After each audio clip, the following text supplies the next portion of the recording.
안녕하세요. 열린시장 상한가를 잡아라 김선영입니다. 오늘부터 삼성전자 잠정 실적 발표를 시작으로 어닝 시즌에 돌입을 하게 됩니다. 일단 지금 현재 3주 전부터 봤을 때 이 실적이 추정치가 상향 조정되는 그 종목군들 중심으로 상승세가 강하게 연출이 좀 되고 있는 시장 분위기라서 이번 어닝 시즌은 실적에 더 민감한 그런 반응을 보여줄 것이라는 그런 전망들이 나오고 있는데요. 그래도 실적 기대감이 워낙 눈높이가 낮았기 때문에 높습니다. 지금 실적 발표 시즌이 다가오면서 실적 추정치가 상향 조정되는 그 종목군들이 상당히 좀 많이 눈에 띄었었는데요. 삼성전자도 대표적인 종목이었습니다. 어닝 이 목표치가 예상치가 매출액이 50조 원 수준, 50조 한 1,000억 원, 영업이익이 5조 4,500억 원 수준이었습니다. 지금 보니까 이 매출액은 47조 원, 매출액은 컨센서스를 약간 밑돌았는데요. 영업이익은 5조 9천억 원으로 웃도는 그 수준에서 발표가 됐습니다. 오늘 이 부분 좀 자세하게 살펴보도록 하죠. 열린시장 상한가 잡아라. 지금부터 출발합니다. 먼저 개장 전 주요 뉴스부터 보겠습니다. 문정은 기자입니다. 네, 오늘 아침 주요 뉴스입니다. 먼저 첫 번째 소식입니다. 오늘 오전이죠. 이 삼성전자의 1분기 실적 잠정치가 발표가 됐습니다. 1분기 영업이익이 5조 9천억 원으로 발표가 됐고요. 전년 대비 30.51% 감소한 것입니다. 이달 들어서 각 증권사에서는 삼성전자 목표 주가를 상향 조정했었는데요. 총 11개 중 5개 리포트가 목표가를 180만 원대로 제시를 했습니다. 이번 호실적 전망은 환율 상승 수혜 덕분으로 분석되고 있는데요. 특히 반도체 부분 영업이익이 예상보다 더 커질 것이라는 분석 때문으로 나오고 있습니다. 다음 소식입니다. 국제유가가 이란 사우디 효과로 6.1% 급등했습니다. 간밤에 뉴욕 상호거래소에서 WTI 가격은 전거래일 대비 배럴당 6.1% 급등한 52.14달러에 거래를 마쳤습니다. 이는 지난 2월 17일 이후 최고 가격인데요. 같은 시간 북해산 브렌트유 가격도 배럴당 5.8% 급등한 58.12달러를 기록했습니다.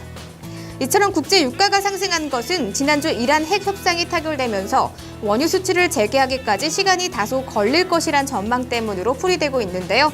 또한 사우디아라비아와 아시아 지역에 공급 유가를 인상한 것도 유가를 끌어올린 것으로 분석되고 있습니다. 증권업계에서 인터넷뱅크 설립을 위해 미국으로 공동 탐방에 나섭니다. 미래에셋증권, 키움증권, 그리고 이베스트증권 등 증권사 3곳의 임직원과 금융투자협회 및 자본시장 연구원 관계자는 오는 8일부터 14일까지 미국 인터넷뱅크인 찰스 슈워브뱅크의 탐방에 나섭니다.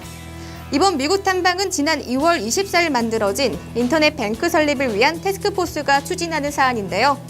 금융당국이 오는 6월 인터넷은행 설립을 위한 구체적인 설립 방안을 내놓을 예정인 가운데 각 증권사들은 회사별 사정에 따라 다양한 설립 계획을 놓고 내부적으로 검토 중입니다. 현재는 태스크포스 설립으로 막 논의가 시작된 단계고요. 공동 설립과 관련해서는 구체적으로 정해진 바가 없는 상황입니다. 그리고 현대기아차는 중국에서 누적 판매 수가 1,000만 대를 돌파했습니다.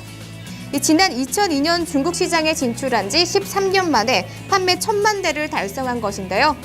또한 현대기아차는 2009년부터 6년째 중국 시장 내 3위권 자동차 그룹의 자리를 유지하고 있습니다. 이러한 성과는 증가하는 시장 수요에 맞는 차종을 적게 공급했기 때문으로 분석되는데요. 현대차는 2002년 중국 국영기업 베이징기차와 함께 현지 합작사 베이징현대를 설립했고요. 기아차 역시 둥펑기차, 위에다기차와 함께 3자 합자로 둥펑위에다기아를 설립해 2002년 천리마를 시작으로 지속적인 현지화 전략을 펼쳤습니다.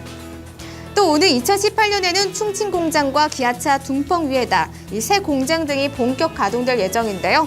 총 270만 대 생산 체제를 갖추게 될 예정입니다. 마지막 소식입니다. 하나건설이 2조 3천억 원에 달하는 이라크 신도시에 공사 추가로 수주를 할 예정입니다. 하나건설은 지난 5일 이라크 정부 인사들과 함께 비스마야 신도시에 사회 기반 시설 추가 공사에 대한 계약식을 체결했는데요. 이번 수주를 통해 하나건설은 누적 공사 수주액이 100억 달러를 돌파했습니다. 이번에 수주한 공사는 비스마야 신도시에 300여 개의 학교와 병원, 그리고 경찰서 등 사회 기반 시설을 짓는 공사인데요. 한해건설 측은 이번 수주로 연 인원 3만여 명의 일자리가 창출될 예정이고 또 10여 개 협력 업체들이 추가로 동반 진출하게 될 기회라고 전망했습니다. 지금까지 오늘 아침 주요 뉴스였습니다.